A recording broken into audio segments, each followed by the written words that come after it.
첫 번째 일부 세션 이렇게 좀 개회를 좀 말씀을 드리겠습니다. 첫 번째 세션은 우리 서울대학교 행정대학원 우리 김순훈 교수님께서 좌장을 맡아 주실 거고요. 주제는 저희가 경기북부 특별자치도와 이제 분권형 국가의 비전과 전략을 주제로 첫 번째 세션을 구성했습니다. 우리 좌장 맡아주신 김순훈 교수님을 큰 박수로 맞아주시면 감사하겠습니다. 오늘 발제 지방시대 경기북부 특별자치도와 분권형 국가의 비전과 전략이라는 주제로 발표해 주실 우리 신한대학교의 장인봉 교수입니다. 우리 장인봉 교수님께서 발제를 해 주시겠습니다. 네, 첫 번째 세션 발표 맡은 신한대 장인봉입니다. 핵심적인 내용 중심으로 말씀을 드려보도록 하겠습니다. 말씀드릴 순서입니다. 전체적으로 이게 어떤 의미가 있는지 발표 자료를 한번 준비했다라는 말씀을 드리고요. 학술적인 연구를 최대한 지향했지만 그러나 학술적인 연구 논문보다는 최근에 가장 이슈가 되고 있는 자치와 그리고 균형 발전을 연계할 수 있는 정책적인 좀 페이퍼를 준비해서 오늘 발표를 드린다는 말씀을 또 아울러 양해 말씀으로 좀 부탁을 드립니다. 하나씩 좀 보면요. 우리 앞에서 많은 분들이 말씀 주셨지만 경기북부는 정말 억울할 것 같습니다. 저도 경기북부에 살고 있고 이 정부에 살고 있지만 70년 동안 국가안보의 전진기지였기 때문에 정말 한 120년 전에는 경기북부가 남부보다 인구가 더 많았거든요. 한 2만 5천 명이 더 살고 있었습니다. 1925년 자료입니다. 근데 딱 100년이 지난 지금 경기 남부는 1000만인데 경기 북부는 361만입니다. 왜 도대체 이렇게 됐나?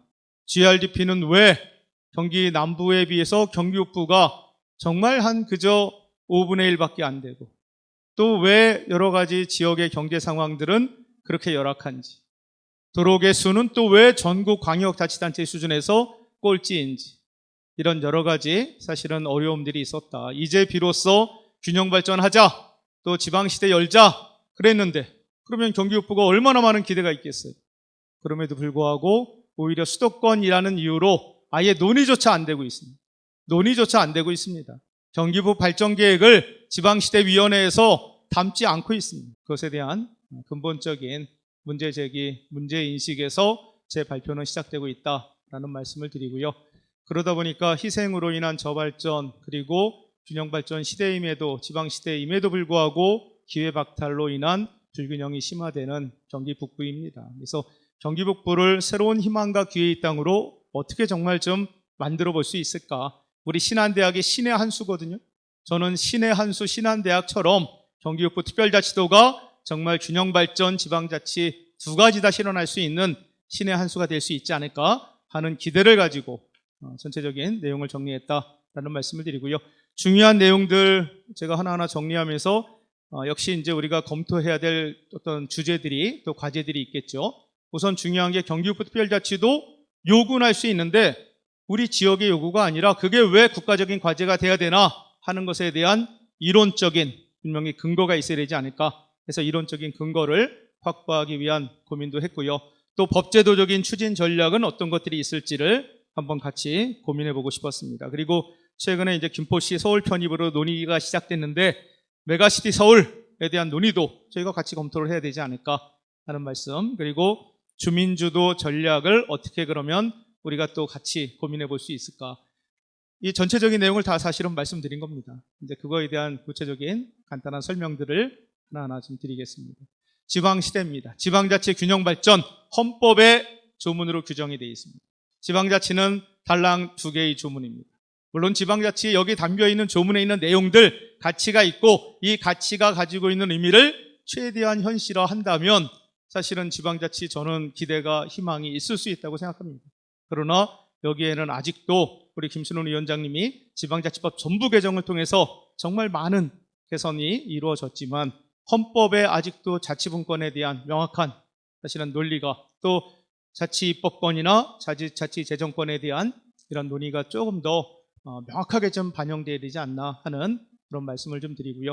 균형 발전에 대해서도 이제 3개 조항이 같이 있습니다. 이 헌법에 정해져 있는 이 국민들에게 약속한 이 내용들을 그동안 역대 정부들은 어떻게 실현하려고 노력해 왔는지를 한번 표로 정리를 해드렸습니다. 노무현 정부는 초광역 경제권으로, 이명박 정부는 광역 경제권으로, 박근혜 정부는 지역행복생활권, 문재인 정부는 광역협력권, 그리고 이번 윤석열 정부는 이제 새로운, 잘 아시는 대로 지방자치분권 및 지역균형발전 특별법이 2023년 시행되면서 이제는 초광역권으로 한번 하자라고 하는, 지금 이제 사실은 노력을 하고 있습니다. 그래서 그런 과정들에 대한 세부적인 내용은 유인물로 시간 관계상 좀 생략을 하고요. 윤석열 정부의 현재 초광역권 발전 계획입니다. 아까 말씀드린 대로 4+3 초광역권 특화 발전하겠다. 이따 두 번째 세션에 우리 이정훈 박사님이 잘 정리해 주실 텐데, 초광역권은 충청, 광주, 전남, 대구, 경북, 부울, 영입니다. 그리고 특별자치권은 강원권, 전북권, 제주권입니다. 근데 아까 말씀드린 대로 저기 지도에 보면 경기 북부 아무것도 없습니다. 저기 가운데 또 빵꾸도 뻥 나 있어요. 도대체 광역자치단체 모양이 저렇게, 우리 김순호 위원장님이 말씀하신 거예요. 광역자치단체가 저렇게 도넛처럼 생긴 기형적인 구조를 가지고 있는 그런 행정구역이 어디 있냐? 서울이, 한강이, 생활권과 경제권이 경기 남부와 북부가 완전히 분리되어 있는데 지금 하나의 광역자치단체로 되어 있습니다. 이런 여러 가지, 그럼에도 불구하고 경기 북부에 대한 고민, 발전 계획, 지방시대위원회 우리 황희동 우리 박사님 귀하게 오셨는데 정말 이제 좀 기대합니다. 정말 지방시대, 전국에 있는 어느 국민이든 다 행복하게 살 수 있는 균일한, 균등한 기회는 줘야 되는 거죠. 기회는 줘야 되는 거죠. 잘할지 못할지는 그 지역의 리더십이 지역 주민들과 함께 어떻게 같이 협력해서 고민하고 지역 개발을 할 것인가에 대한 논의지만 적어도 기회는 달라는 겁니다. 그럴 수 있는 논의를 좀 했으면 좋겠다 하는 거고요. 그래서 이제 경기북부 특별자치도에 대한 논의가 1987년부터 정말 지금까지 몇 년입니까? 정말 오랜 시간 계속적으로 그렇게 주장돼 왔다 하는 말씀을 드리고요. 경기북부 특별자치도는 경기도 북부 지역의 고양, 파주, 그리고 의정부, 양주, 동두천, 포천, 연천, 그리고 남양주, 구리까지 이렇게 10개의 시군입니다. 여기를 별도의 광역자치단체로 묶어서 경기북부 특별자치도를 설치하자라는 거고요. 그렇게 하기 위해서 경기북도만이 아니라 말씀드린 경기 남북부의 상생 발전, 그리고 경기도 포함한 수도권과 비수도권의 상생 발전을 위한 행정적인, 재정적인 특례를 명시해 달라라고 하는 정당한 요구다라는 거고요. 경기북부 특별자치도는 그렇기 때문에 민간 부문에서 정말 선도적인 노력을 해야 되고, 공공부문이 그럴 수 있는 법적인, 제도적인 지원과 협력이 같이 병행이 되어야 된다라는 말씀을 드립니다. 경기북부 특별자치도에 대한 의의와 추진 현황, 이런 수많은 노력이 있었다는 겁니다. 국회에서 19대부터 시작해서 지금까지 22대 국회에도 4분의 국회의원이 특별법을 다 발의해 놨습니다. 그리고 경기도 의회도, 지방의회들도 계속 이런 노력을 해왔습니다. 2022년 12월에는 경기도 의회가 전 의원들이 다 찬성으로 해서 경기북부 특별자치도 설치 추진 지원 조례가 가결이 되었고요. 23년 동천시 의회를 시작으로 해서 양주시 의회까지, 의정부시 의회는 물론 설치 촉구 건의안도 다 채택이 되어 있습니다. 우리나라 행정체제 개편의 한번 추진 현황을 살펴봤습니다. 비슷한 사례는 과연 어떻게 진행이 되고 있을까? 전체적으로 보면 우리 금창호 박사님 연구 자료를 좀 인용을 해보니 노무현 정부, 이명박 정부, 박근혜 정부, 문재인 정부에서 추진했던 중요한 행정체제 개편의 기본 방향입니다. 최근에 이제 윤석열 정부 들어서서 광역 단위 지방행정체제의 개편에 대한 논의가 크게 3개의 유형으로 나타나고 있다라는 겁니다. 첫째는 대구광역시, 경상북도 얼마 전에 통합하겠다. 우리 시장과 도지사가 서로 이렇게 여러분들 협약하신 거 보셨죠? 그래서 행정구역 통합 첫 번째고요. 둘째는 경기도에서 지금 논의되고 있는 분리입니다. 정말 경기북부 특별자치도 설치에 대한 논의고, 셋째는 우리 군의군의 대구광역시 편입 등의 행정구역 조정, 이렇게 크게 3가지로 나뉘어져 있다, 이용할 수 있다라는 겁니다. 우리 경기북부 특별자치도와 유사한 사례들을 한번 하나하나 또 정리를 해봤습니다. 우리 조성호 경기연구원 박사님 자료를 좀 보면 서울특별시는 수도로서의 특수한 지위를 부여해서 이런 특례들을 좀 인정을 해주고 있고요. 제주특별자치도는 환경 친화적인 국제자유도시로서의 지위를 부여해서 또 여러 가지 특례를 인정을 하고 있습니다. 세종특별자치시는 행정중심 복합도시로서의 지위를 부여해서 마찬가지 특례를 이렇게 제시하고 있고요. 강원특별자치도는 지역적인 역사적인 인문적 특성을 살린 고도의 자치권을 보장한다. 그래서 인구 소멸 극복에 초점을 맞췄는데 사실은 이제 강원도 그리고 바로 이 전북으로부터 시작해서 특별자치 시도에 대한 요구가 이제 전국적으로 모든 광역자치단체가 다 특별자치 시도를 요구할 수 있는 그런 사실은 또 근거가 동시에 되었다. 행안부는 지금 상당히 복잡하게 됐습니다. 그동안은 행정체제의 특수성이 있어야 특별자치 시도로 행정적인 재정적인 특례를 줬는데 이제 그런 기본적인 좀 기준이 조금은 좀 어떤 면에서는 좀 붕괴됐다라는 말씀을 드리고요. 그렇기 때문에 저는 이제 행정체제의 특수성에 대한 개념 재정립이 좀 필요하지 않냐라는 말씀을 정말 좀 심각하게 진지하게 드리고자 합니다. 먼저 특별자치 지위를 부여하고 많은 행정 재정적인 특례를 부여한 것은 행정체제의 특수성을 고려해서 해당 지방자치단체가 다른 지역과는 분명히 뚜렷한 차별성이 있다는 걸 전제로 한 건데 강원과 전북은 사실은 조금 그런 측면에서는 명확한 명분이나 구체적인 근거가 조금 취약하다. 그렇다면 이제 새로운 어떤 답을 할 수 있는 적극적으로 특별자치의 지위상의 특례나 그 목적을 실현하기 위한 행정재정상의 특례를 부여하는 것도 분명히 검토해야 된다라는 말씀을 드립니다. 특별자치의 추진 목적이 무엇인지가 명확하게 제시돼야 된다. 그러니까 고도의 자치권을 확보하려고 하는 건지 지역경제 발전을 위한 규제를 완화하기 위한 것인지 또는 다른 지역 정체성이 다른 지역과 분명히 차별해야 되는 무엇인가가 있는가에 대한 또 물음도 답할 수 있어야 됩니다. 지역의 역사적인 또 문화적인 측면에서 다른 지역과의 차별성, 다양성 이게 중요하고요. 또 마지막으로 미래상이 무엇인지, 특별자치를 왜 해야 되는지, 비전이 뭔지, 그래서 뭘 만들고 싶은지를 분명히 보여줘야 되고 그럴 수 있는 창의적인 노력과 전략적인 사고를 가지고 있어야 된다는 겁니다. 그래야 특별한 행정적인 재정적인 특례를 부여할 수 있는 특별자치 시도라고 하는 지위상의 특례를 받을 수 있다라는 겁니다. 그래서 경기북부 특별자치도가 지금까지 어떤 노력을 그걸 위해서 만들어 왔는지를 한번 제가 정리를 해봤다는 말씀을 드리고요. 여기 보시면 이제 국가균형발전 저는 균형추가 될 수 있다라고 생각합니다. 경기북부가 얼마나 어려운지는 사실은 비수도권에 계신 분들은 모르세요. 수도권인데 뭐가 어려워? 경기북부가 뭐가 어려워? 다 그러실 거예요. 근데 경기북부가 얼마나 어려운지를 제가 다른 지역과 비교해서 한번 보여드린 겁니다. 하나하나 말씀드리기도 정말 가슴이 먹먹해지는데 이런 정말 어려움이 있습니다. 지역경제, 인구만 광역자치단체 수준에서 3위이고 면적만 9위지 나머지는 거의 다 최하위 수준에 머물러 있다는 겁니다. 의정부시 여기 있는 의정부시가 재정자립도가 2010년에 43%였습니다. 지금은 21%에 불과합니다. 21%. 의정부시 1인당 GRDP가 1,500만 원이다 그러면 다들 놀라시고 남양주, 의정부 다 비슷합니다. 의정부, 남양주 그러면 잘 사는 도시라고 생각을 하실 텐데 그럴 수 있는 지역경제 기반, 세수 기반, 텍스 베이스 이게 이제 상당히 어렵다는 말씀을 드리고요.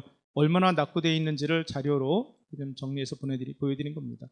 경기북부가 지역발전 지수를 봐도 정말 A그룹엔 하나의 지자체도 없습니다. 다 B그룹 또 D그룹 그저 E그룹에 그냥 거의 대부분 그러니까 경기북부가 남부에 비해서 또 얼마나 저발전되어 있고 전국적으로도 비교할 때 얼마나 어려운지를 말씀을 드리는 거고요.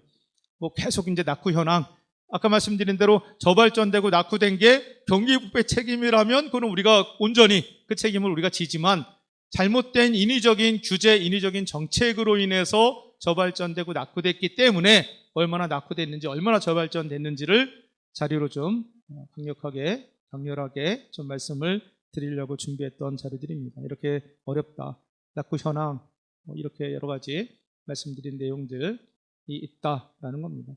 그러면 저는 이런 어려움이 있지만 정말 경기북부를 꿈과 희망의 땅으로 만들 수 있습니다. 경기북부 특별자치도를 통해서 리더십을 주고 자치권이 회복이 되면 우리 지역의 여건과 상황을 가장 잘 아는 지역의 리더가 지역 주민들과 함께 가장 좋은 발전 계획을 수립해서 추진할 수 있다는 겁니다. 그래서 경기북부 특별자치도가 정말 만들어진다면 어떤 효과가 있나? 저는 크게 이런 효과들이 있다고 이제 말씀을 드리려고 합니다. 첫째는 수도권 메가리전이 완성될 수 있습니다. 지금 우리가 얘기하는 행정통합은 행정구역을 서로 합치는 겁니다.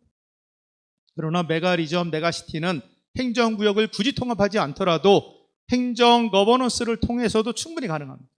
행정통합을 통해서도 충분히 가능하다. 근데 지금 현재 수도권이 다른 세계적인 큰 정말 메가리전과 비교하고 견주고 경쟁력을 갖추기 위해서는 상당히 경쟁력이 우리 수도권에서 확보가 돼야 되는데 서울이 경기 남부가 인천은 괜찮지만 경기 북부가 취약하다.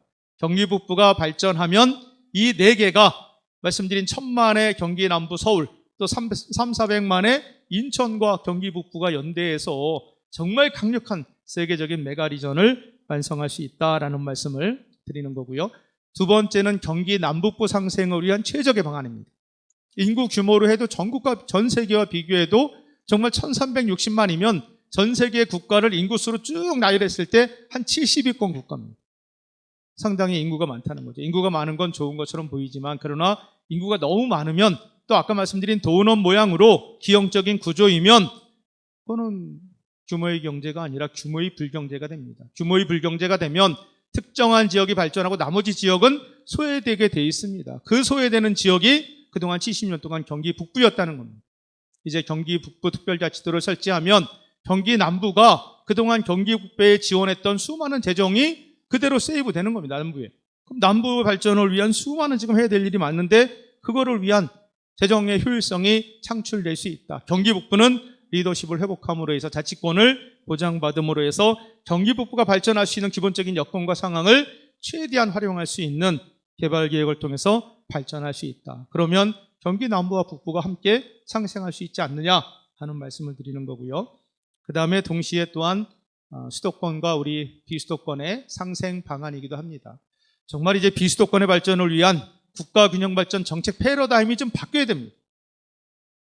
국가균형발전법 1983년부터 계속 되어 왔는데 오히려 수도권의 인구가 더 많아지고 수도권으로 돈과 정보와 모든 것들이 다 몰리고 있습니다. 그러니까 이런 문제는 근본적으로 국가균형발전 정책 패러다임이 잘못되어 있는 것이다 라고 저는 진단을 한다는 거고요. 그래서 이제 정말 새로운 균형발전 정책 패러다임이 있기 위해서는 지방정부의 연대와 협력이 필요하다. 특별자치 시도가 4개가 있으면 뭐 하겠어요?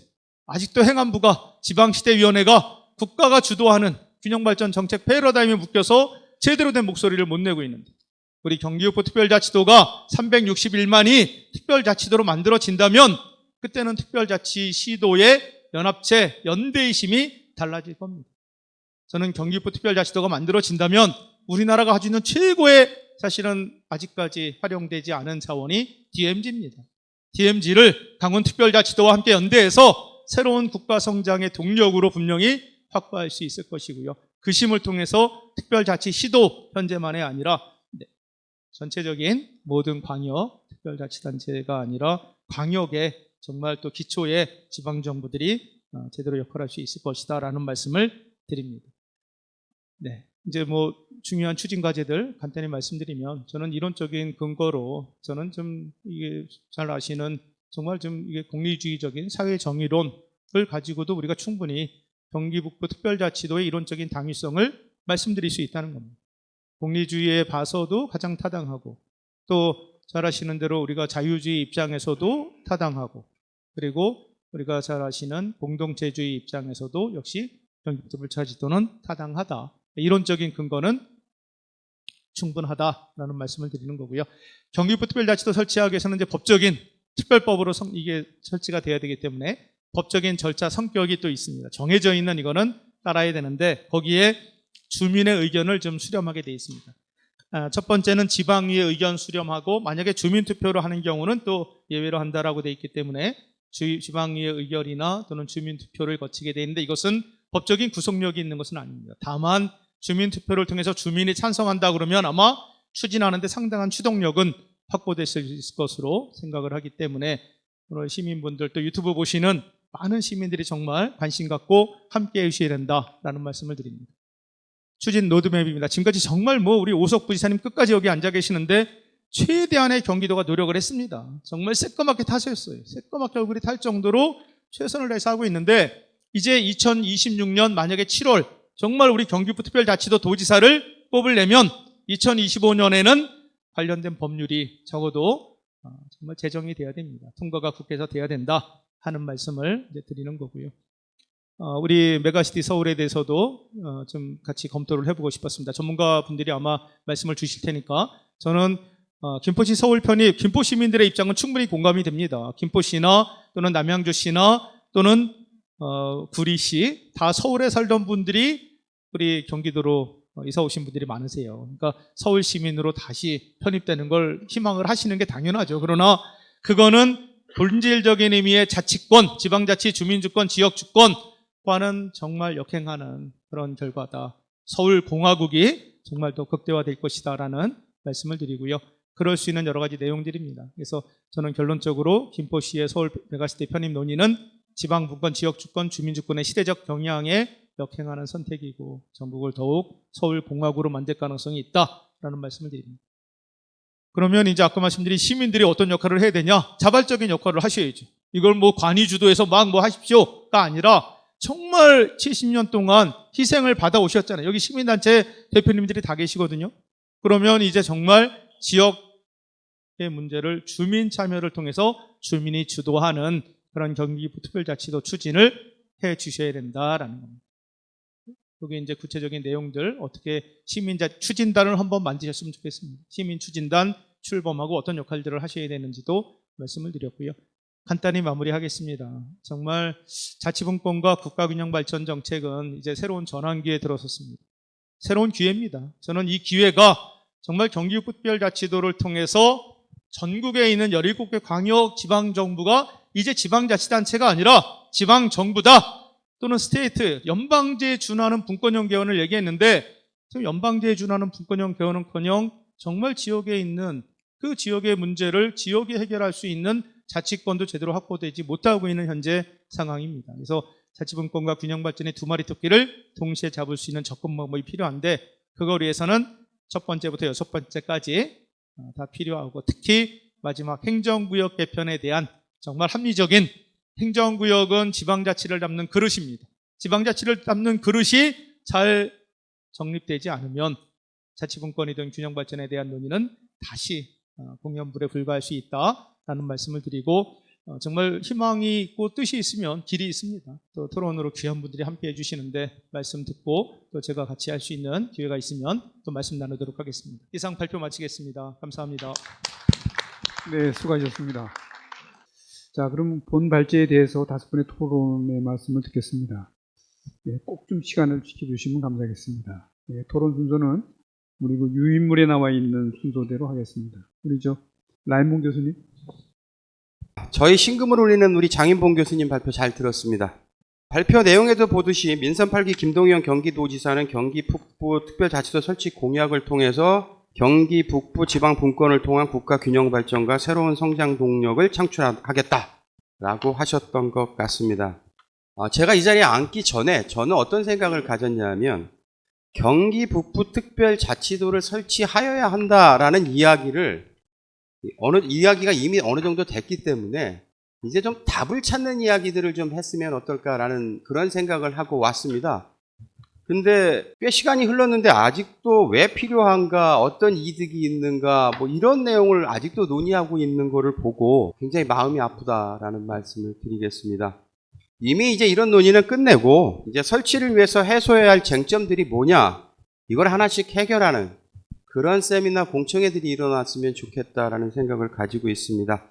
저는 지금부터 왜라는 질문에 대한 답을 하기 위한 시도보다는 어떻게 해나가면 좋겠느냐라는 그런 쪽에 좀 초점을 맞춘 논의가 이루어졌으면 좋겠다라는 생각이 좀 듭니다. 그 중에 하나로 지금 저는 재정 문제에 대해서 좀 논의를 해보고 싶어요. 발표자께서도 말씀을 해주셨듯이 북부가 뭐 남부에 비해서 재정 자립도, 재정 자주도, 1인당 GRDP 등등 다 나쁘다라는 이런 것들에 대해서 이야기를 하는데 그러면 북부 특별자치도를 설치하면 이런 문제가 다 해소될 것이냐? 라는 거에 대한 논의는 일어나지 않고 있는 것 같습니다. 그런 문제는 결국 재정 문제로 해소가 되어야 하는데 그런 논의를 좀 해보고자 합니다. 현재 경기도 재정 여건을 보면 남부가 북부보다는 재정 여건이 훨씬 우월하다라고 보는 것은 모든 사람들이 다 동의하는 부분이라고 생각이 됩니다. 경기도는 이런 문제를 해결하기 위해서 조정교부금을 배분할 때도 북부에 우선 배정을 좀 했고요. 그 다음에 지방보조금을 배분할 때도 인상보조금과 인하보조금 기준을 적용을 해서 인상은 대부분이 다 북부 쪽에 기초자치단체에게 배분을 했고, 인하보조는 남부 쪽에 있는 쪽에 배분을 하는 방식. 이런 방식으로 해서 사실은 적용 보조율을 적용하면서 남부와 북부 간의 균형 발전을 하기 위해서 노력을 좀 했다라는, 그것은 부인할 수 없는 사실일 겁니다. 이런 것들 때문에 1인당 지방 세출 예산액을 비교하면 남부와 북부 간의 격차가 거의 없다라는 생각이 듭니다. 때로는 어떤 특정 연도 같은 경우는 북부가 더 많은 경우도 발생할 수 있다라고 보여집니다. 그래서 세입 여건을 기준으로 보면 북부가 열악을 하지만 세출 예산을 기준으로 해서 주민 1인당으로 보면 북부가 나쁘지 않다라는 생각이 듭니다. 자, 제가 왜 이 말씀을 드리냐 하면 북부 특별자치도가 설치됐다고 가정을 하자. 그리고 꼭 되어야 한다라고 합시다. 그렇게 되고 나면 지금 이제는 남부에서 북부로 넘어가는 이전 재원이 없는 거죠. 없게 되고 북부와 남부는 동일한 광역자치단체이기 때문에 남부에서 북부로 재정을 이전할 근거가 없습니다. 그럼 뭐 특별법으로 해결한다. 이것도 사실 쉬운 문제는 아니에요. 남부에 있는 주민들이 과연 북부에 돈이 넘어간다고 했을 때 찬성을 할 거냐라는 거에 대한 고민도 필요한 거죠. 그럼 우리가 지금 북부에서 뭘 해야 되냐 하면 저는 기본적으로 이런 생각들을 가지고 있어요. 현재를 기준으로 해서 북부특별자치도가 설치되면 지방세, 세외 수입, 지방교부세, 지방보조금 이런 것들을 통해서 이제 수입을 가지고 운영을 해야 되는 상태가 될 것입니다. 이건 이제 기존 지방재정 체계를 통해서 확보할 수 있는 대안들일 거예요. 근데 이제 북부특별자치도가 설치가 되면 초기 세팅할 수 있는 비용들이 필요하기 때문에 재정 수요가 급증할 가능성들이 있는 거죠. 그러면 이 비용을 어떻게 충당할 것인가에 대한 고민은 반드시 필요합니다. 자, 그러면 그게 넘어오지 않는 상태에서 급증하고 있는 북부특별자치도의 재정 수요를 충당할 수 있겠냐, 현행 재정 시스템 내에서. 그게 어렵다고 하면 이제 특단의 대책을 강구해야 되지 않는가라는 생각이 듭니다. 그렇게 하려면 도대체 북부특별자치도가 설치가 되면 어느 정도의 재정이 필요한지에 대한 수요를 산정해 내야 됩니다. 이 작업이 우선되어야 되는 거죠. 그리고 나면 그 다음에 이 돈을 어떻게 확보할 것인가에 대한 논의가 필요합니다. 근데 지금 거기까지 진도가 나가지 않은 상태에서 계속 이야기하는 게 북부특별자치도를 만들어야 된다, 만들면 뭐가 좋아진다, 이런 장밋빛 청사진만 제시하고 있다는 거죠. 설치가 되고 나면 이게 하드웨어가 설치되는 건데, 그러면 소프트웨어가 있어야 하드웨어가 돌아가잖아요. 그것 중에 하나가 저는 기본적으로 재정 시스템이라고 보는 거죠. 그래서 재정 시스템을 어떻게 할 것이냐라는 거에 대한 고민들이 필요하지 않느냐라는 생각들이 좀 듭니다. 발표자가 주장하고 있는 것처럼 경기 북부가 가지고 있는 다수의 문제를 해소하기 위해서 경기 북부 특별자치도의 설치가 필요하다고 하면 이런 논의도 동시에 진행이 되어야 되겠지만 향후에는 재정뿐만이 아니라 다른 이런 구체적으로 발생할 수 있는 쟁점들을 도출을 하고 하나하나씩 답을 찾아나가는 그런 논의가 좀 앞으로 이루어졌으면 좋겠다라는 생각을 해보고 있습니다. 특별자치도가 잘 추진되어서 이 설치하려고 하는 목적을 달성할 수 있기를 희망하면서 토론을 마치겠습니다. 감사합니다. 네, 감사합니다. 네, 바로 이어서 우리 이성주 의원님. 네, 안녕하세요. 경기도의원 이영주 의원입니다. 제가 도의원이 되기 전에 유튜브에서 우리 장인봉 교수님 유튜브를 보면서 특별자치도에 대한 많은 관심이 있었고, 장인봉 교수님 자료를 받으려고 제가 신한대학교에 전화를 해서 우리 장인봉 교수님 전화번호를 따서 자료를 의원 되기 전에 꼼꼼히 한번 봤습니다. 그리고 의원이 됐습니다. 정말 현실로서 제가 느끼는 게 도의회가 수원에 있습니다. 출퇴근해서 그것을 느낍니다. 제가 출근할 때 차가 막히고 퇴근할 때 차가 막힙니다. 심지어 출근을 잘못하면은 차가 안 막힐 때는 1시간이면 가는 도로를 3시간이 걸립니다. 강원도보다 더 먼 시간의 거리를 제가 출퇴근하고 있습니다. 그래서 습관이 생겼습니다. 새벽 3시에 화장실 가려고 눈을 뜨면 그냥 옷을 입고 경기도 의회를 갑니다. 의회를 가서 라꾸라꾸 침대에서 잠깐 눈을 붙이고 아침 7시에 11층 샤워실에서 샤워를 합니다. 근데 나만 있겠지 했는데 샤워실에 우리 북부 의원님이 한 분 더 계시는 거예요. 서로 보면서 웃으면서 깜짝 놀랐던 기억이 있습니다. 저는 경기 북부가 지금 이 상태로 가다가는 경기 이제 그 재앙의 시작은 지금이라고 보거든요. 왜냐하면 인구가 늘어나면 늘어날수록 우리 경기 북부는 재앙이 시작된다. 왜냐? 경기 북부는 종합적인 규제로 인해서 세수의 원천인 기업이 못 들어오고, 그리고 중앙정부의 일방적인 신도시 정책으로 인해서 신도시가 만들어지고 그 자생했던 기업들이 보상을 받아서 경기 북부에 남아있지 않고 기업하기 좋은 경기 남부로 갔습니다. 그리고 충청도로 갔습니다. 아까 우리 라이몬 교수님께서 재정에 대한 얘기를 했습니다. 이 지방자치제에서 가장 큰 재정을 담당하는 건 저는 세입의 원천인 기업이라고 생각합니다. 그래서 기업이 떠난 우리 경기 북부, 그리고 인구가 늘어나는 경기 북부는 이제 재앙이 시작된다. 왜? 초고령화 사회에 이제 진입을 했고, 우리 북부를 보게 되면 우리 양주도 지금 인구 증가율이 1위입니다. 전국에서. 근데 20년 전에 우리 양주시 지출을 보니까, 복지 비율을 보니까 20년 전에 복지 비율은 5%입니다. 근데 지금은 거의 50%에 가깝고, 배드타운화 되다 보니까 민원이 어느 민원이 많냐? 출퇴근 민원, 서울로 출퇴근하는 민원, 그리고 문화복지에 대한 민원, 이런 민원들이 많아서 교통복지와 문화복지까지 합치게 되면 거의 우리 양주시 세출의 한 70%가 복지에 지출을 하고 있습니다. 그래서 지방자치제의 의미가 사라집니다. 왜냐? 시장이 쓸 수 있는 재원이 없습니다. 그래서 이거 진짜 문제다.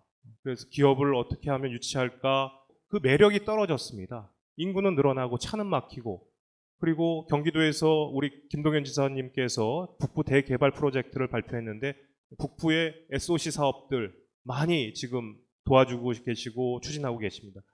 근데 인구가 늘어나는, 그리고 인구가 늘어나는데 그 속도는 좀 부족한 것 같습니다. 참 이런 문제를 어떻게 해결할까 저도 많은 고민을 하고 있고, 그리고 저는 또 좀 다른 생각을 좀 해봅니다.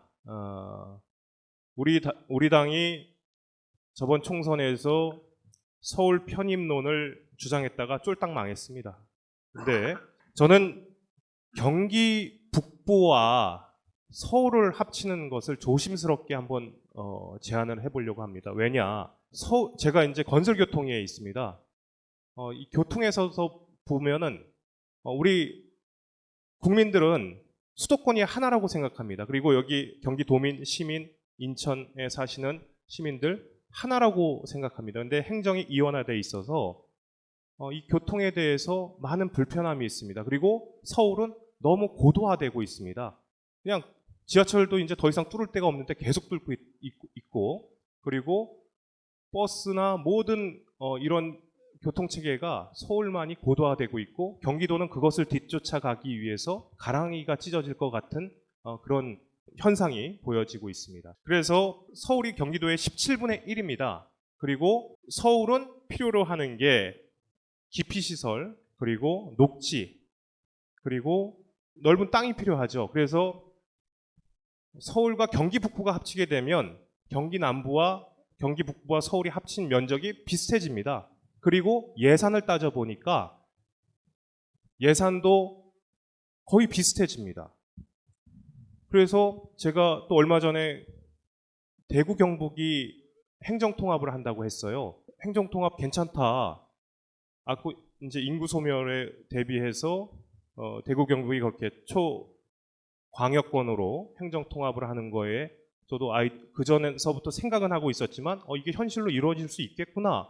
그래서 서울과 경기 북부가 서울을 품게 되면 우리 북부의 그 발전이 더 빨라지지 않을까 생각을 하고, 제가 왜 이런 생각을 했냐?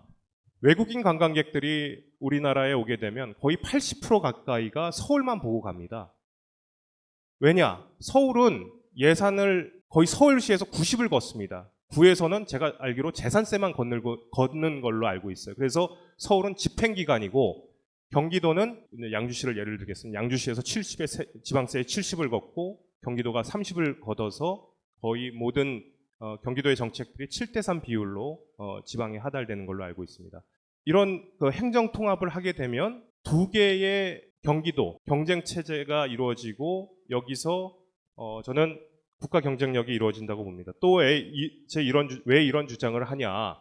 북부 시대를 만들자. 저는 이게 북부만을 위한 게 아니라 한반도의 시대를 만들자는 겁니다. 저는 조만간 뭐 지금 군사적인 대립으로 그리고 외교적인 대립으로 지금 북한과 많은 대치 상황에 있지만 저는 이 상황이 오래가지 않는다고 봅니다. 조만간 지금 탈세계화가 됨으로 인해서 저는 한반도의 경제가 하나가 될 거라고 생각합니다. 이 경제가 하나가 되고 경제 교류, 북한하고 경제 통일이 되든 안 되든 경제 교류가 이루어질 거라고 봅니다.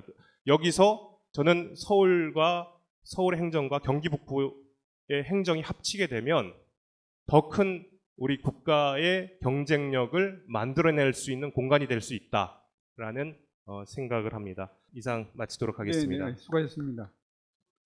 우리 김미식 국장님. 네.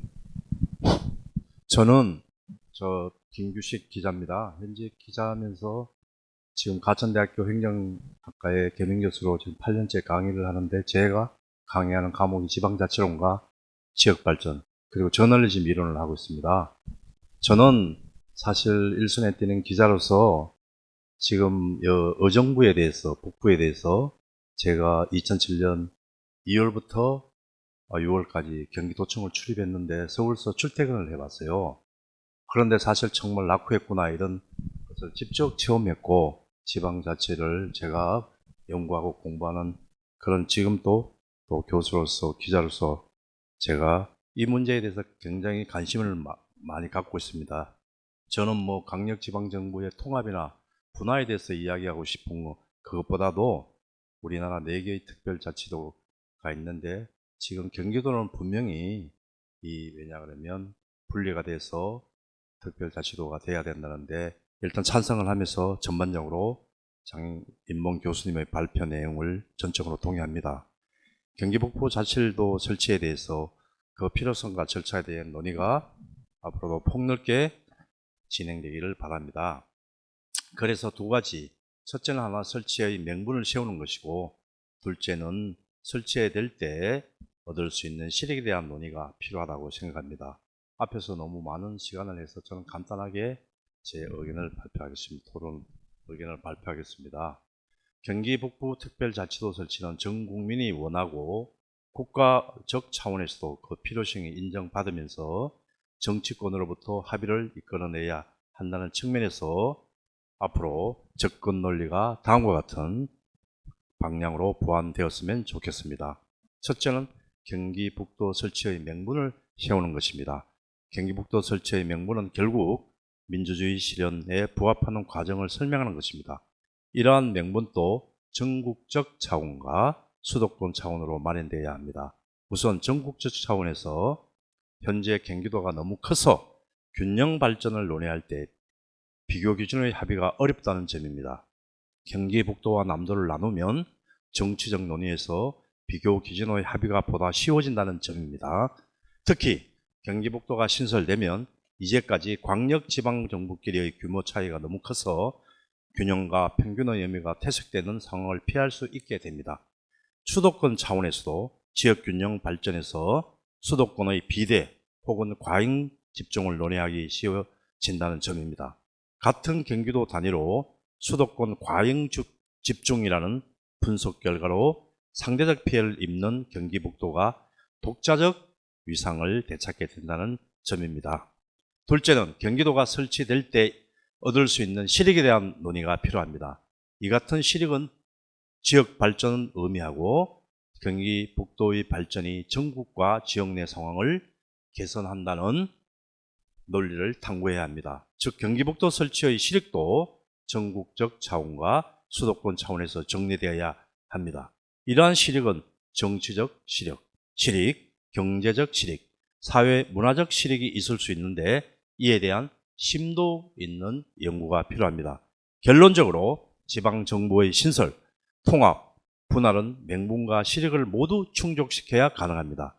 이러한 맥락에서 경기 북도 특별자치도 설치는 명분과 실익을 모두 갖춰야 가능한데 이 둘을 충족하기 위한 종합적이고 체계적인 연구가 필요합니다. 덧붙여 그동안 적경지역 경기북도 주민들의 발전적 소외를 강조하며 지역 발전, 즉 지방자치의 실익이 경기북도 주민들에게 충족되어야 할 것입니다. 마치겠습니다.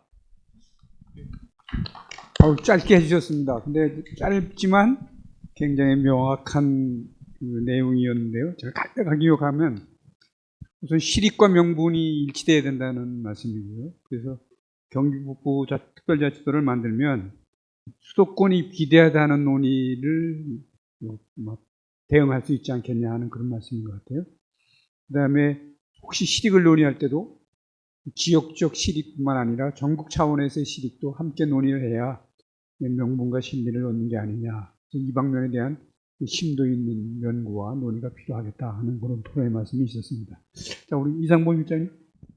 네, 안녕하세요. 네, 대한민국 시장구청장협의회 이상범입니다. 우리 교수님 발표, 장인범 교수님 발표 너무 잘 들었고요. 또 경기 북부 특별자치 설치에 대해서 필요성과 당위성 충분히 인정하고 있고 설치돼야 된다고 생각하고 있습니다. 우리 기자 선생님께서 말씀하셨자면 저도 그런 부분에서 지방재정을 좀 전공하고 있는데 그런 부분에서도 굉장히 의미가 크다고 생각을 하고 있고요. 그런 측면에서 좀 더 논의가 좀 더 됐으면 좋지 않겠나 그런 생각도 잠시 해봤습니다.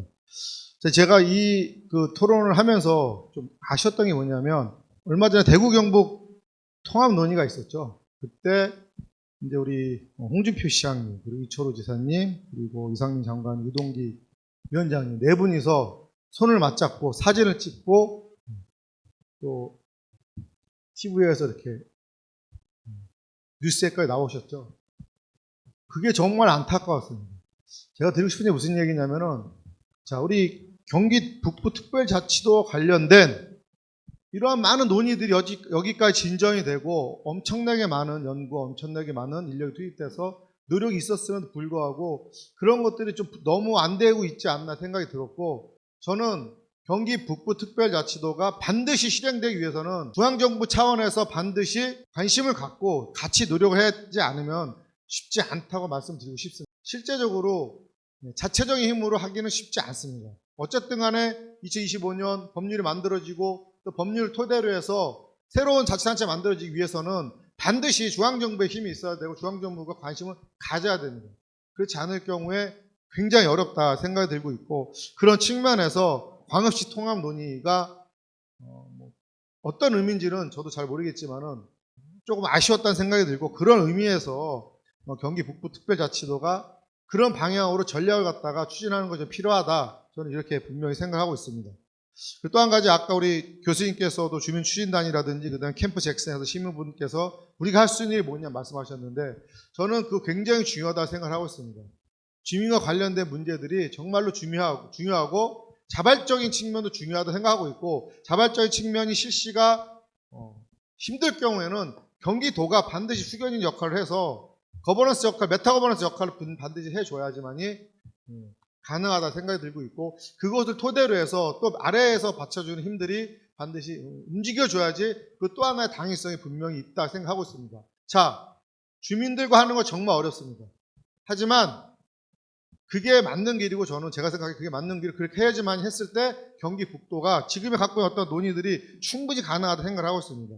자, 제가 지금 35페이지 이하로 제가 토론을 써드려서 현황민 필요성 썼는데 경기 북부 군사시설 보호구역, 개발 제한구역, 8당 특별 대책적으로 해갖고 또는 전체가 수도권 정비 원역을 포함돼서 문제시 되고 있지만은 저는 그런 것들 때문에 경기 북부가 생겨야 되지 않다고 생각하고 있습니다.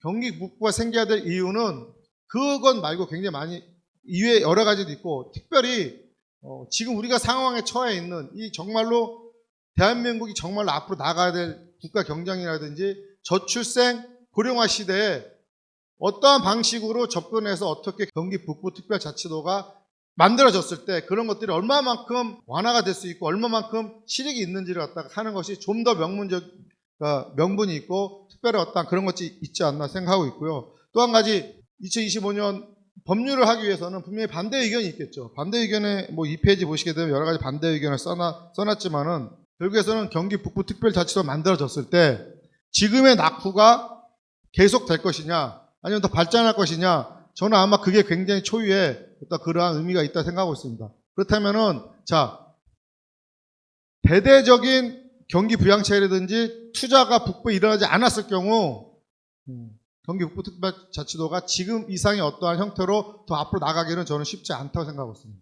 그렇다면은 그런 대대적인 특별한 어떤 그러한 투자가 있기 위해서는 중앙정부 차원이라든지 또는 경기도 차원의 어떤 그런 특별한 어떤 그러한 내용들이 반드시 있어야 되고 있고요. 그리고 그런 것들 때문에 꼭 그러니까 중앙정부와 역할이 좀 중요하다고 말씀드릴 수 있겠고 결국에 가서는 어떤 그러한 경기 북부의 어떠한 그러한 자체적인 발전 가능성이라든지 또는 지금 형 상태에서 경기 북부에 어느 정도 수준의 뭐 제조업이라든지 어떤 연구에서는 뭐 제조업 지금 경기도의 어떤 3분의 1 수준만 가도 2분의 1 정도까지 상승할 수 있다는 어떤 연구 결과도 있는데 어떤 그러한 발전 가능성이 충분히 있다고 하는 것들 갖다가 지금 보여지고 있고 그 다음에 이번에 탄소 중립이라든지 그 다음에 저탄소 녹색 성장 관련된 부분에서 분명히 경기 북부가 특별자치도가 어떤 역할을 충분히 할 수 있다는 어떤 측면에서 다가갔을 때 좀 더 좀 필요할 수 있지 않겠나 생각을 하고 있습니다.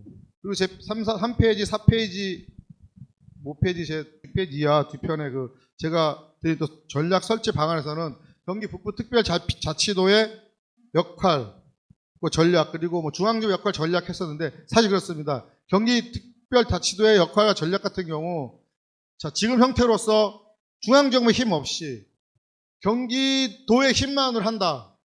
그랬을 경우에 경기도가 어떻게 해야 될지를 적어놓은 그런 내용이지만은 여기서 아까 우리 라민 교수님께서 말씀하셨지만은 가장 중요한 거는 재정적인 문제가 가장 중요하지 않나 생각하고 있습니다. 자, 경기 북부특별자치도가 생기면 8천억에서 한 9천억 정도, 뭐 많은 분은 1조 가까이 재원이 필요하다고 했는데 그 재원을 어디서 충당하느냐? 교부세에서 충당할 수밖에 없겠죠.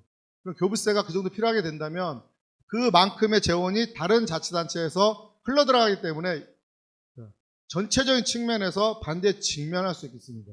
그렇기 때문에 저는 반대 중앙정부 힘이 필요하다고 생각하고 있고 그것을 갖다 억누르기 위해서 경기도가 만약 자체적인 힘을 한다. 저는 굉장히 힘들지 않나 생각하고 있습니다. 그런 부분에 대해서는 여러 가지 논의가 있지만은 그런 것들에 대해서는 경기도가 깊이 고민해야 될 부분이라 생각을 하고 있고요. 중앙정부 차원에서도 반드시 그 본인들의 자신들의 역할을 충실히 해야 될 필요가 있고 중앙정부가 이렇게 생각했으면 좋을 것 같습니다. 지역 균형 발전과 국가 경쟁력 강화라는 국토 개혁의 정책적 측면에서 중앙정부가 반드시 이 분도를 바라봐야 된다 생각하고 있고요. 프랑스 메트로폴 정책에서도 봤듯이 프랑스의 좌우 정권 교체에도 불구하고 이러한 지역 균형 발전이라든지 국가 경쟁력 강화라는 국가적인 대개에 대한 측면에서는 반드시 협동을 했습니다.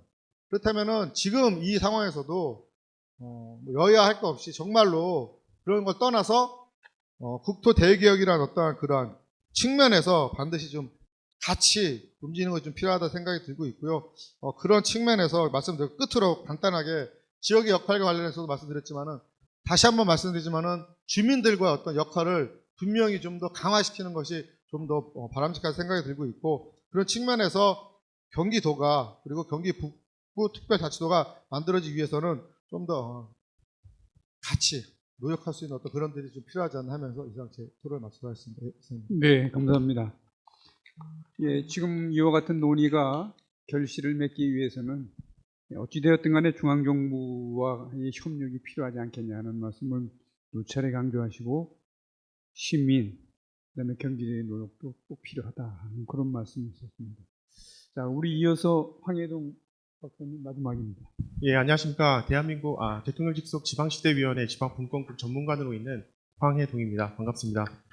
예, 먼저 이렇게 큰 중요한 자리에 초빙해 주셔서 대단히 감사합니다. 그리고 김수련 교수님과 또 장인봉 교수님의 발표 너무나 잘 들었습니다. 지방시대위원회는 그 대한민국 어디서나 살기 좋은 지방시대를 구현하기 위해서 과거에 중앙정부 중심으로 주도로 정책을 추진했다면 이제는 지방의 주도로 정책을 수립하고 중앙이 그것을 지원하는 방향성을 가지고 있습니다. 특별자치도라는 의미는 일반의 광역자치단체와 다르게 고도의 자치권을 보장하기 위해서 권한을 이양하는 이런 지역을 의미하게 되는데요. 이런 관점에서 보게 됐었을 때 저도 많은 어떤 그 자료를 좀 봤었지만은 경기 북부 특별자치도의 어떤 출범이라는 측면에서 봤을 때 좀 세 가지의 좀 어떤 그 제안이라든지 의견이 있어서 그 중심으로 말씀드리겠습니다. 첫 번째는 앞에 이제 토론자 분께서도 말씀하셨지만 여러 가지 그 특별자치도를 통해서 여러 가지 그 발전의 방향을 제시해 주셨는데 그러면 특별자치도를 통해서만 이러한 발전이 가능한 것인가에 대해서 한 번 더 고민해 볼 필요가 있다고 생각합니다. 그렇다고 해서 이제 위원회라든지 제 개인적인 입장을 통해서 특별자치도의 출범을 반대하거나 그런 입장은 아닙니다. 다만 특별자치도의 명확한 목적이라든지 이런 것들이 제시되어야지 중앙정부와의 협력적인 자세가 좀 더 원활하게 이루어질 수 있을까라는 생각이 들었고요.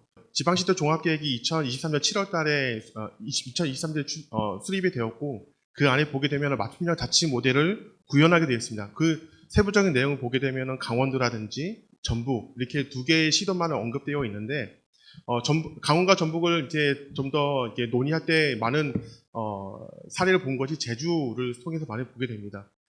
그리고 국회에서도 이제 전북 특별자치도의 출범에 대해서 논의했을 때에도 국회 회의록을 보게 되면은 전북 이후에 또 많은 자치단체들이 광역자치단체들이 특별자치도로서 출범이 되는 것에 대해서 불과 같이 일어났을 때 어떻게 될 것인가에 대해서 긍정적으로 바라보지 않은 것이 현실입니다. 그럼에도 불구하고 경기 북부 특별자치도가 특별자치도로서의 어떤 명분이라든지 당위성이라든지 이것을 주장하고 또 출범을 추진하기 위해서는 앞서 그 발표에서 나왔던 것처럼 청사진만을 바라볼 것이 아니라 조금 더 제도적으로 정책적으로 또 준비가 좀 필요하지 않을까 생각이 됩니다. 그 중에서 한 가지가 보게 되면은 제가 여러 가지 재정적인 전문가신 교수님께서 발표도 해주셨지만은 저는 좀 다른 측면에서 봤을 때 저는 규제적인 측면이 있어야 된다고 생각합니다. 왜냐하면은 제가 이제 경기 특별자치도 요 토론을 준비하면서 경기 자치도의 어떤 비전이라든지 기본 계획 그리고 현재 지금 각 시도를 순회하시면서 설명회를 갖고 계시고 또 그런 그 전략이라든지 이런 것을 다 봤었을 때 중복적으로 말씀하고 계신 것들이 중첩 규제에 관한 것입니다. 경기 북부 특별자치도의 발전의 저해 요인이라고 한다면은 중첩 규제이고 또 제가 지금 22년도에 행정안전부랑 그 지방규제에 대해서 이제 정책연구 책을 맡으면서도 행정안전부도 중앙정부에서 지방규제에 대해서 굉장히 관심이 많이 갖고 있는데요. 특히 이제 경기도 같은 경우에는 굉장히 선도적으로 매년 경기도 규제 지도를 발견하고 있습니다. 이 내용을 보게 되면은 경기도에는 중첩 규제 총 6개라고 하게 되어 있는데 성장 권역이라든지 수도권 정비 계획법에 속해져 있는 성장 권역이라든지 이런 여러 가지 권역을 통해서 굉장히 많은 지역, 예를 들어서 어떤 시도 기초 자치단체 같은 경우에는 이 6개의 규제에 모두 다 해당되는 경우도 시도가 굉장히 많습니다. 그렇다면 이 규제를 어떻게 풀 것이냐. 또 개인적으로 연구했었을 때 제가 이제 1990년도부터 2023년도까지의 지방 규제 총 4135개의 규제를 전부 다 전수조사 했었는데요. 경기도가 약 6,000개의 지방 규제를 갖고 있습니다. 그 중에서 5,300개가 위임사무거든요. 위임사무는 지자체에서 해결할 수 없는 이제 규제의 현황입니다. 결국에는 그 조례라든지 그러니까 상위법이 개정되지 않으면은 지자체가 이것을 해결할 수 없는 조건을 가지고 있기 때문에 그렇다면 이 중첩 규제라든지 경기도가 가지고 있는 규제의 5,000개나 넘는 위임 사무에 관한 규제를 이걸 어떻게 해소할 것이냐. 왜냐하면은 발표라든지 여러 가지의 연구 보고서 이런 부분에서 이제 말씀하고 계신 것들이 여러 가지 청사진을 말씀하시면서 특례 조건 이런 것들을 말씀하고 계시는데 전 개인적인 입장에서 특례는 예를 들어서 어떤 비행기가 비상하는 데 있어서 특례는 어떤 추진 동력, 엔진이라고 볼 수가 있겠지만 규제 완화라든지 규제 해소 이것은 활주로라 생각합니다. 활주로 없이 비행기를 비상할 수 없는데 여러 가지 특례를 아무리 주장해봐도 특히나 5,000개가 넘는 17개 시도에서 가장 많은 규제를 가지고 있는 경기도가 특별자치도를 출범한다고 해서 이것을 다 해소할 수 있느냐라는 부분에서 조금은 부수적인 대안이 좀 필요하고, 현재 이런 규제를 해소하기 위해서 국무총리 소속의 규제개혁위원회가 있고, 경기도에 여러 가지 의원님께서 발의하신 4개의 법안을 보더라도 규제에 대한 부분이 있긴 한데, 그리고 또 경기도 안에서 이제 규제개혁위원회 시행령이라든지 시행규칙도 보게 되면은 여전히 과거에 현재 신설 강화 규제라든지 기술 규제라든지 어떤 이런 규제로만 해당되어 있지, 지방 규제를 어떻게 해소할 것인가에 대한 그 내용들이 조금 미흡하지 않나 생각됩니다. 예를 들어서 규제개혁위원회 운영 세칙에 보게 되면은 과거에 없었던 지방 규제에 대한 자문기구가 있고 지원 조직이 있는데, 이런 기구들과 좀 더 협력을 하셔서 네트워크가 아니라 협력 체계를 구축하셔서 지방 규제를 어떻게 해소할 것인가에 대한 어떤 단계별이라든지 연차별 계획이 내부적으로 준비되어야지 특례의 발굴과 규제 해소의 추진이 함께 병행될 수 있을 거라고 생각합니다. 마지막으로 말씀드릴 것이 이제 경기 북부 특별자치도를 출범을 통해서 굉장히 많은 발전 방향을 제시해 주셨는데, 출범 이후에, 만약 출범 이전도 마찬가지지만 출범 이후에 그렇다면 경기 북부와 경기 남부가 따로 갈 것이냐, 사실 그거는 좀 굉장히 어렵다고 보고요. 오히려 만약에 이거 따로 간다면 경기 북부가 좀 죄송하겠지만 고립될 수도 있고, 그런 오히려 더 위기에 처해질 수 있기 때문에 경기 북부는 서울 북부라든지 또 경기 남부와 북부 나눠진다면은 남부와의 어떤 거버넌스 체계를 반드시 구축하면서 그 이후에 주변 시도와의 연계를 통해서 발전 방향이 필요하지 않을까, 그렇게 좀 더 중앙정부 관심 가질 수 있도록 이런 지적도 많이 해주시면은 함께 협력적 자세로 같이 나아가겠습니다. 네, 감사합니다. 네, 반갑습니다.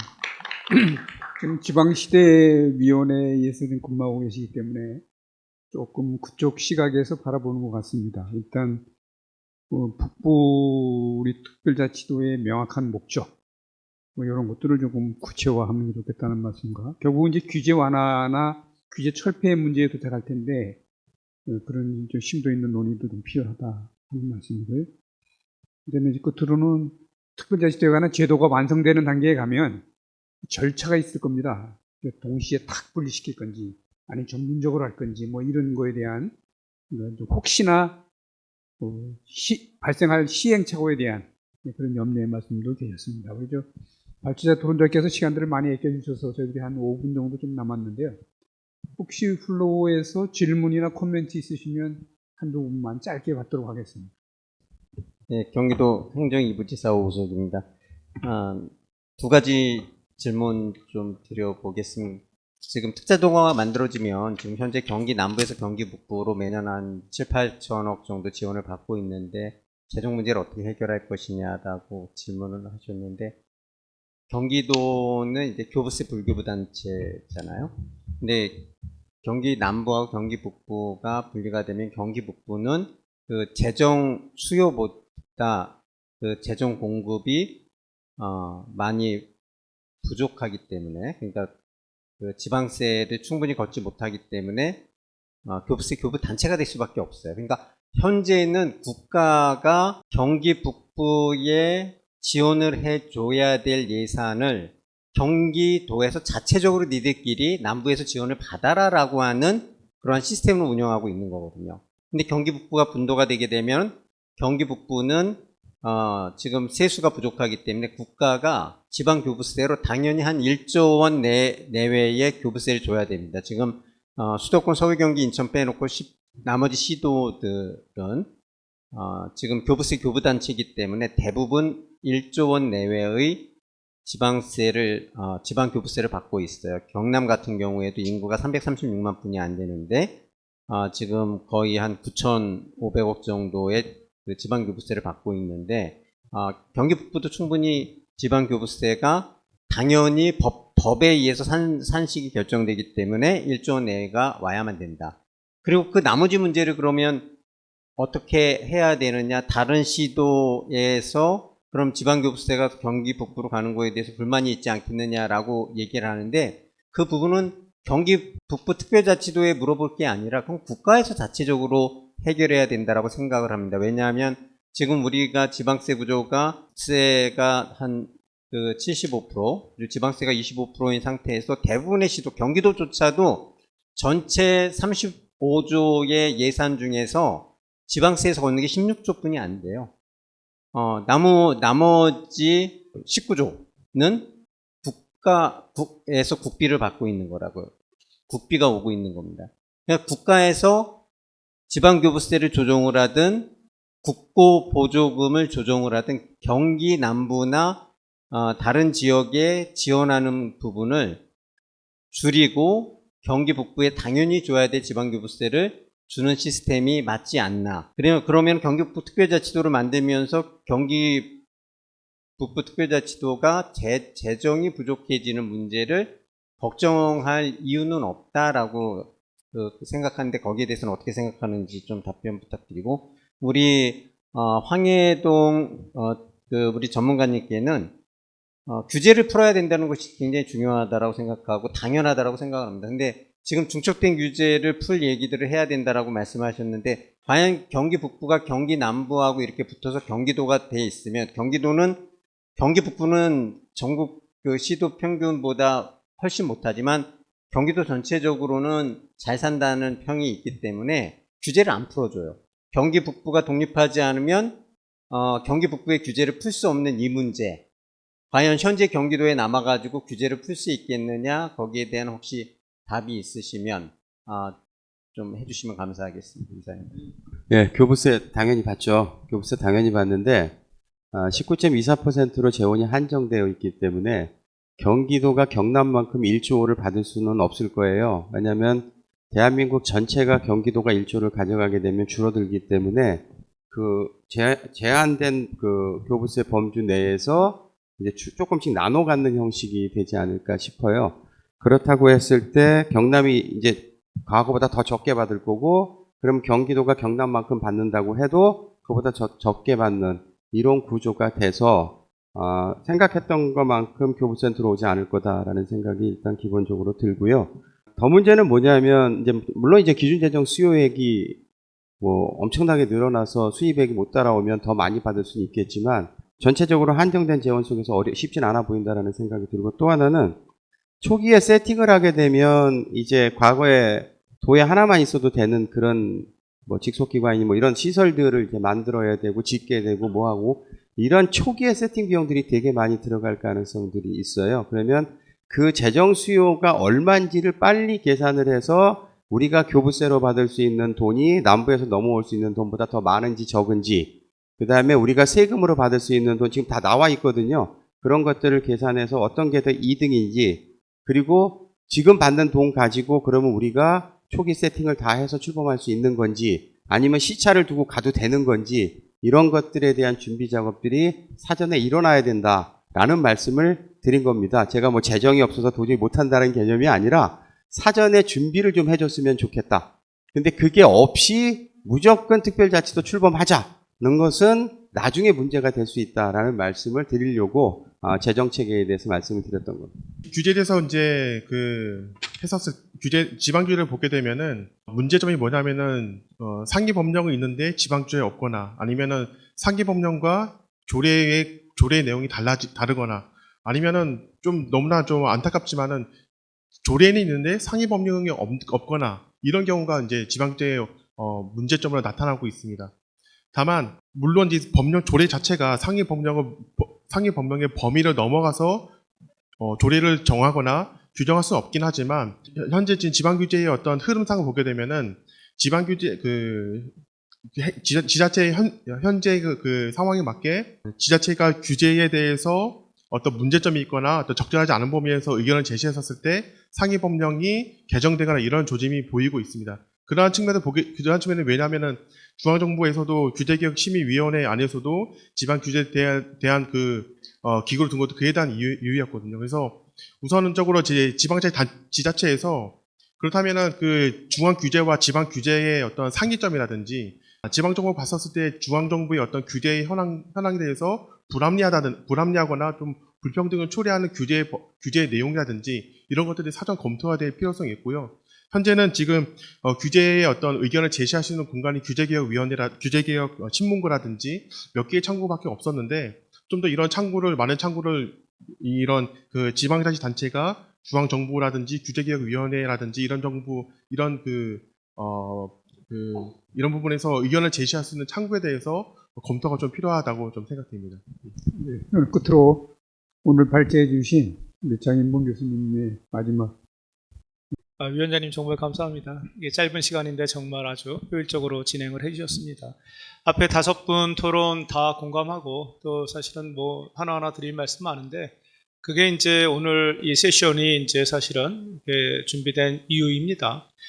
김동연 지사 1호 공약입니다. 경기북부 특별자치도 이미 오늘 토론에서 말씀 주신 내용들 존경하는 나이문 교수님이 야 이제는 충분히 할 때 됐는데 대안을 구체적으로 얘기되는 거 아니냐 정말 공감합니다. 그런데 중요한 거는 2020년 문희상 기장님이 지역의 국회의원이 경기북부 특별자치도 만들겠다 해서 행안부랑 제가 가서 국장님 과장님 협의할 때는 다 하자고 그러셨어요. 그리고 중요한 거는 주민투표도 하자. 근데 경기 북부가 아무래도 인구가 적은데 남부랑 북부랑 주민들 다 물어보면 분명히 결과가 나쁘게 나올 수 있으니 북부는 1, 남부는 0.5 조금 웨이를 줘야 되지 않냐고까지 얘기하셨어요. 근데 지금은 행안부에다 우리 오석 부지사님이 경기도 김동연 지사가 주민투표 좀 하자 1년을 주민투표 비용이 많이 든다 여러 가지 이유로 주민투표조차도 협조하지 않고 있습니다. 저는 그것에 대한 문제 제기를 정말 이제 좀 하자. 왜 지역의 요구로만 생각하냐? 왜 361만 지역 주민들만 경기북부 특별자치도가 중요하고 왜 해야 된다고 얘기하는 그런 지역의 요구에 머물러 있는 게 왜 이렇게 지금까지도 이어져야 되는가 하는 것에 대한 근본적인 문제 제기를 정말 정의행정학회라고 하는 최고의 학회에서 공론회장에서 한번 얘기를 해서 행안부가 지방시대위원회가 용산이 대통령이 좀 귀담아 들었으면 좋겠다. 함께 한번 고민하는 자리가 이게 지역의 요구가 아니잖아요. 행정체제 개편은 전국적인 국가적인 과제입니다. 그걸 다 한번 하자라는 말씀으로 좀 말씀을 드린 거고요. 이미 아까 말씀드린 재정소에 어떻게 되어 있는지 행안부가 할 역할이잖아요. 교부세가 지금 19.24%인데 이거 24% 5% 늘리자 로드맵이 있었는데 교부세율도 늘리고 또 각각의 지자체가 어떻게 하면은 지방의 여건과 상황에 맞게 지역의 자족적인 발전 전략을 그들이 정말 좀 가질 수 있도록 할 것인가에 대한 고민을 왜 지역에게 떠넘깁니까? 중앙정부가 그 고민을 같이 해줘야죠. 그래서 그런 것에 대한 종합적인 논의를 정말 하고 싶은 자리였다는 말씀을 드리고요.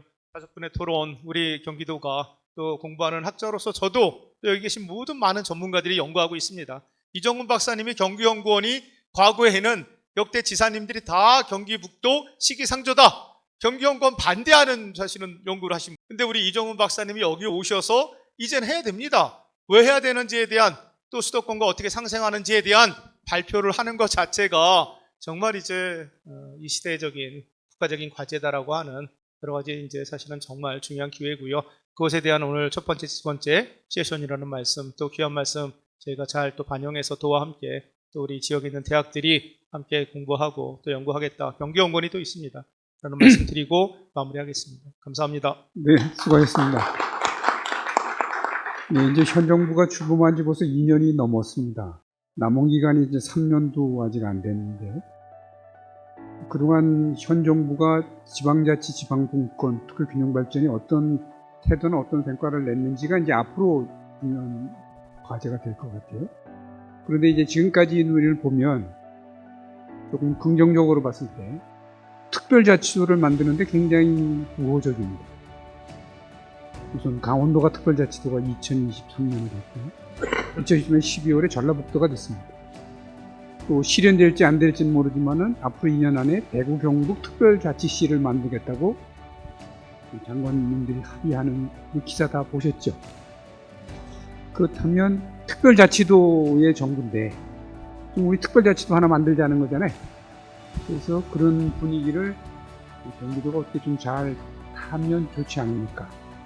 이 타이밍을 놓치면 또 새로운 정부 들어오면 또 논의 처음부터 또 해야 되잖아요.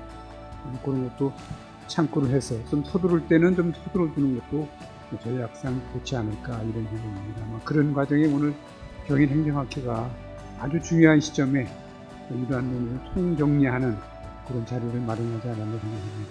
그래서 이 자리를 마련해 주신 경인행정학회, 신한대학교, 또 경기도 모든 관계자께 감사드리면서 한 분의 우리 장 교수님, 또 5분의 토론자 여러분 수고 많으셨습니다. 자, 그럼 이것으로 경인행정학회 추계학술대회 제1세션을 여러분의 성원 속에 모두 마치도록 하겠습니다. 여러분 감사합니다.